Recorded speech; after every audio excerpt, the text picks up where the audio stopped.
Okay, we're still at the DefiWind. It's the last day. There's light winds, and we are going around the brands, and we are now at North Sails, yes. And we're here with Mr. Peter Bijl, the fastest talker in the industry. No, I should probably learn to sail as fast as I speak, you know?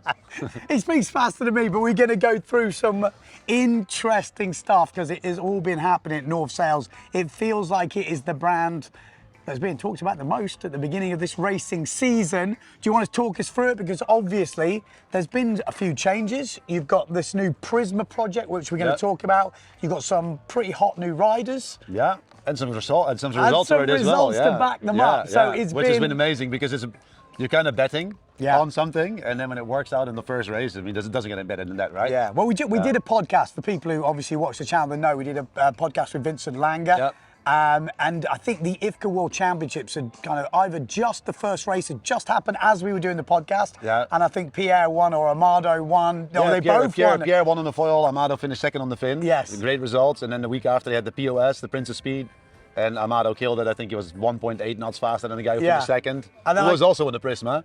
Okay. So that goes to show Amado's performance, but also the sail, obviously. Yeah, and then we were here yesterday, and I think we had Pierre and Amado. We were going to do the video yesterday, but it went a bit crazy. Yeah. And Amado had just won the last race. He probably would win the overall if it was here. And Pierre won on the fin on the last race. Yeah, and I think he's really close to taking the overall, but I think he had a few, like, not quite as great results. So I think he can. I think he's 0.7. From the lead, but But I tell you what, that's a good way to kick off the Prisma project. Absolutely. Do you want to talk us through the Prisma project? Maybe some people haven't watched the podcast, they haven't followed it. Obviously, the Prisma, for a lot of people out there, if you were into early racing in the 90s, which I was, the Prisma was... Prisma closed the gap. I think it's a historical name. Yeah. Bringing it back, obviously.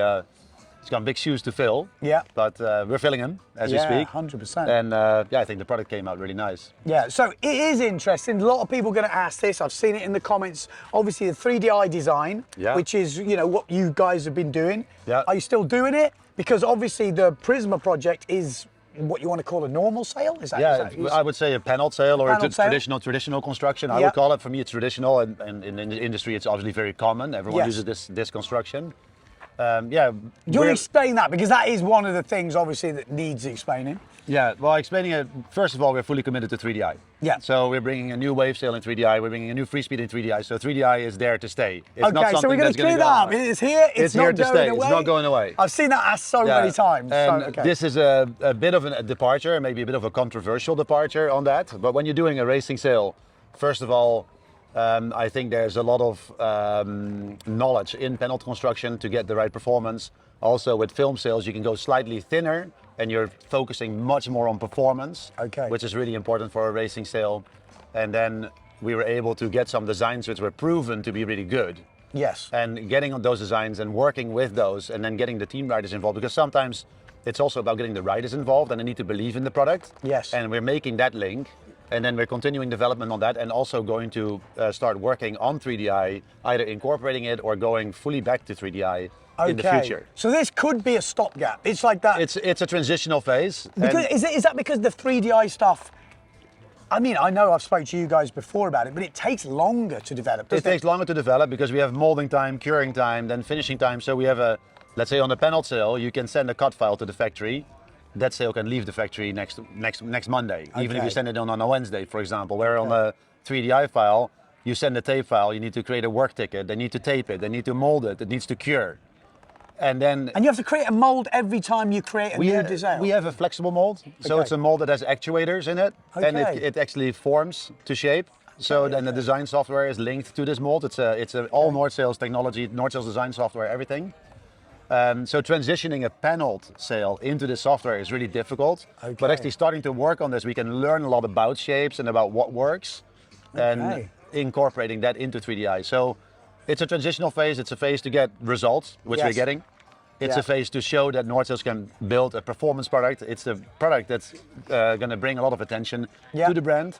It's also a product that's going to help us transition because 3DI is quite it's very expensive. Yes. It's also going to help us to transition into more price point products because we're learning a lot about materials and shapes and everything. Okay. And going in that direction as well for the future. But that's something that we'll talk about next year maybe at the DefiWind. No, 100%. I've got to ask, again, it's in the comments, Phantom. Yeah. The designer, Alex, Yeah. is now, obviously Phantom is no more. Yeah. How has that worked? Because obviously Alex is now working for North Sales, who was the old Phantom designer. And people were saying, oh, they just bought Phantom. Yeah, I mean, in theory, we bought the Phantom designs. Okay. And we're getting Alex's expertise into the project, which is crucial for the Prisma performance. I'm not a designer who can design panel sails. Okay. So having him involved is really important. And he's working on the feedback that I gather from the team and communicate with him on the changes that I want to make. I obviously have a lot of experience working with sail designers, having been at Neil Pride and everything for those years and having been involved in some really successful campaigns. I think we have a pretty good team going now again to and obviously Pierre was on Phantom. He was on Phantom, I mean, it made sense. He's comfortable going straight there because he knows that, obviously, I don't know if they're exactly the same or you've changed stuff. Has there been a change? There isn't really that much fundamental changes in the design. We've done some tweaks. The big changes are we've incorporated a completely new leech construction, which is much lighter than you see on the Phantom. Okay. And we've introduced battens, which are actually built like a mast, so they're fully tapered tubes. Okay. That we build in 50, 80, and 100% carbon. So the skeleton of the sail has changed a lot, which really brought the performance to a next level. So the application of the, let's say, the performance window became a lot wider. Okay. So there's a lot of unique technology in here.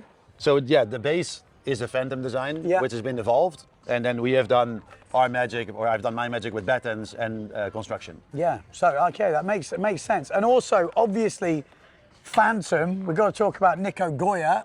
Yeah. I don't know if it's been announced, but I'm hearing rumours. He's on the team. Is it? Okay, that's announced. At the POS, he finished second on North Sales. Okay. So he's using a product, but he's very much focused on the Olympic campaign. Yes. So having him as a full-on team rider when he's actually racing IQ, but when he's doing a speed event or when he's doing any speed challenges or maybe trying to break the record in the future, he will be on North Sales for now. Okay, well that makes sense. That makes sense. And having him involved is quite important because he was kind of the guy who built the whole Phantom. So getting his knowledge and working with him, and we had some conversations with battens where maybe we didn't really agree on something. Yeah. But then he went and tried it and he's like, oh man, in fact, this shit you're doing is good. So it's really cool to get I really like it when opposites come in and you streamline that into something that's maybe better than it was before. Well, interesting. I don't think you could have asked for a better intro to the Prisma project. Insane. I mean, if you had to put it down on paper, you're kind of like... To be completely honest with you, personally, at the beginning, I was like, what are we doing? Like, we're going back to panel sales because we had some 3DI race and foil sales, which are actually working really well. Yeah. But like I said, windsurfers are kind of a little bit, how do you call that, conservative? Yeah. And getting a racer on board, having a panel sail that's proven to work, allows you to get some racers, and then we'll build on that. Well, it makes sense. You've now got that. Then let's say we're going to go on to the 3DI stuff now. Yeah. But if these boys start using a 3DI sail, getting the same results, then people go, okay, then they link in the two much easier. Yeah. You know, when you come in cold, people need a bit of warming up. And I think on the wave sails, for example, people are a bit more open-minded. They're like, okay, we want the lightness, we want the durability, we want... well, let's talk about it because it's right there and it's already, I'm looking, maybe this was the same before. Was the leech always like this? It's just there. Yeah, it's just there. It's mad. Actually, to be completely honest with you, the mold for the wave sail didn't change from the Generation 2 to the Generation 3. We're working off the same So this mold. is a new sail, okay. This is the Generation 3 wave sail. We just introduced it 6 weeks ago, commercially. But what we've done is we worked a lot on the fiber layout because that's the unique thing. Let's say if you're working with a film sail, you can play with the materials a little bit, but the materials don't differ that much because you have a very isotropic loading on a film. Okay. Where on a 3DI, you can really manipulate the loading. So we've actually went for the same mold because I really felt like we need to do some fiber development. Yeah. Updated the layout. So you see, for example, a layer that's running from the clew just past the window up into the sleeve. Then we have some stiffer sections. You see that little stitching there in the sleeve? Yes. It links up to a stiffer section in the sleeve. And what it does is it isolates the shaping into the bottom. So the shaping doesn't run into your leech. And it allows the leech to work very efficiently. Yeah, so you can do a lot with just the way you're laying up the... Exactly. Like a mast or something like that. Yeah, it's very much it's a composite structure. Yeah. You can, with fiber angle and orientation, and even if you use carbon or Dyneema or anything, like you can change the way the sail feels. Yeah. And then, there must be so many variables to play yeah, with. and that's why I decided, okay, let's stick with the same shape, Yeah. and let's update the structure, because I felt there was a lot to gain there as well. Yeah. And then also what we've been able to do by putting this on, the sail became quite a bit more neutral. We shifted the load path from the luff slightly back to bring the center of effort, the draft, slightly more back. So you actually get a bit more juice. So in the bottom turn or getting planing, you have a lot more drive. Okay. But then the sail goes completely neutral when you want to. Interesting. Yeah. It is. I mean, it's super interesting. Obviously, team rider wise, you've had a bit of injuries. I think Miguel. Yeah, that was a bummer. I think he's he's getting back on the water pretty soon. I was going to say, how do you know how he's? I haven't spoke to him for a bit, but I know he was really pushing. He's been like one of the new sort of riders coming through. Yeah. You know, since he's been on North, he's feel like he got a new lease of life almost. Absolutely, and he received some of these sales already in December. Okay. And we were supposed to do a shoot with him for the release video, and he did a bunch of stuff. And the footage I saw from Gran Canaria that he was doing, he was there, I think, just before Christmas. I was like, holy crap, man! I even wrote him like, Miguel, man, this is fucking sick. Like you're killing it. And then he got fucking injured, you know, like such a bummer. I think he's back on the water. Okay. I think he's winging at the moment just to get back on the water and strengthen the feet, and he'll be there for Gran Canaria. Okay. Yeah. Okay. Yeah. I don't know if he'll be at full peak. Full peak. Yeah. But yeah, he should be back there. No, that's cool. That's good to hear. Other and then we have Luca, Lucas, the English kid. Yes, Lucas Meldrum on the team as well. Exactly. Yeah. Lucas Meldrum just signed, so that's pretty cool as well. Yeah, super cool. I really like the stuff that he's doing, like on the socials or YouTube and stuff like that. And I think it's very accessible. Yeah, 100%. And he came on my radar, and like he works really well with Miguel. So we got to, like also with the racing program, having Pierre and Amado, we're trying to create like a team that can help us to lift the performance. And we're doing the same in the wave, having Lucas and Miguel, and then under my, I want to call it leadership or with my support. Yeah, we're trying to push all the products forward. That makes sense. Those two make a good team. They've done quite a few video projects together and trips together, and that's what you want, isn't it? You don't want, you know, back in the day when the team riders were kind of rivals, and then they almost have two sail designers within a team. I mean, that's how it was back in the day. You know, that's what I'm saying. Back in the day with Bjorn and Bringdal and these guys. Hearing some of those stories, I was like, oh my God, how would that be? No, I think at this point, I think that's what you see at every brand. You really use the team to maximize your performance in your products. And then I'm there to make sure that the application, like what maybe a pro rider wants, is one thing, and then I try to make sure that also for the general consumer, it's something that they can use it's and really not always benefit from. totally transferable. I've seen you obviously racing here, obviously still at the DefiWind. But you've been racing on the free. Yeah, I've been racing on the free speed. So before the event, I did a couple of runs, and I was like, kind of the seed was planted by the French guys. Like, hey, you want to race on the free speed? Do I want to race on the free speed? I don't know. So I took it out on Monday, Tuesday, and it's like I was actually fucking fast. I'm like, okay, sweet, I'm going for it, all in. But I've been racing on a lot of no cam stuff in the last years. And I'll be honest, just easier because we're just making a video about it at the moment. But the interesting thing is when you've got a cam sail, you can actually sheet out.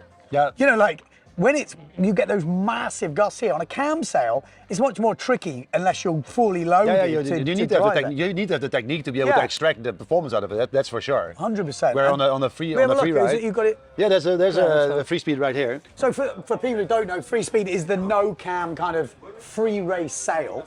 Obviously, this is the 3DI technology. And obviously, I'm guessing the ones with the yellow, that's the new. That's a highlight color for this collection. Okay, so all the new stuff have the yellow stuff. So give me your feelings on this. What's your takeaways from? Well, for me, you've been racing with it.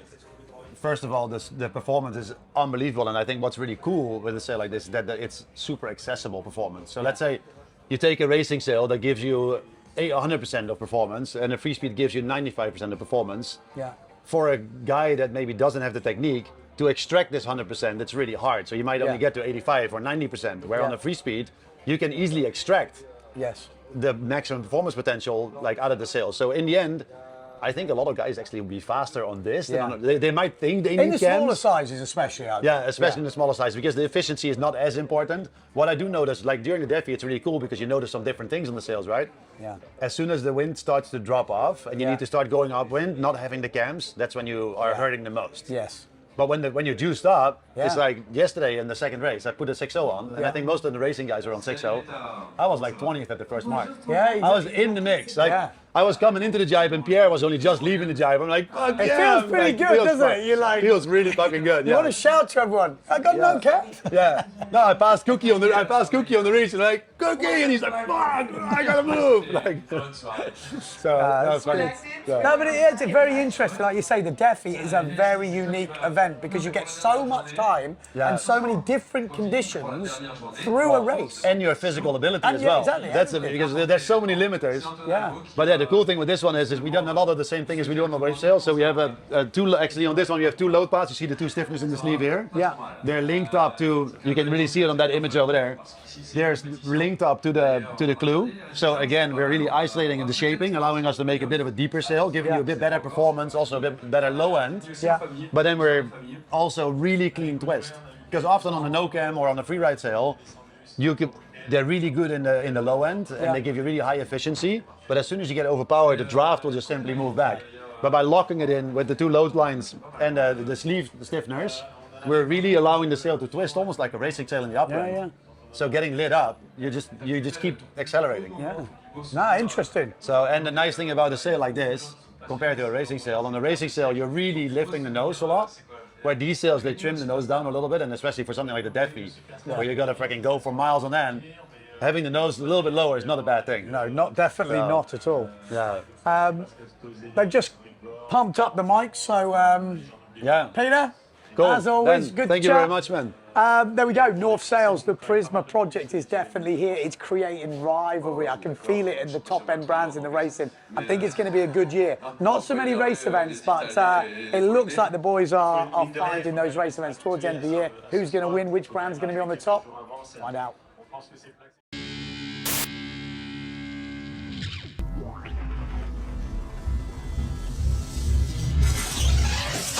Excuse me. Have you seen this video? This is a banger. Or there is another video up here we recorded a while ago. And if you haven't subscribed to the channel, subscribe. And a little tasty little beer icon here for me and Alfie. You know you want to.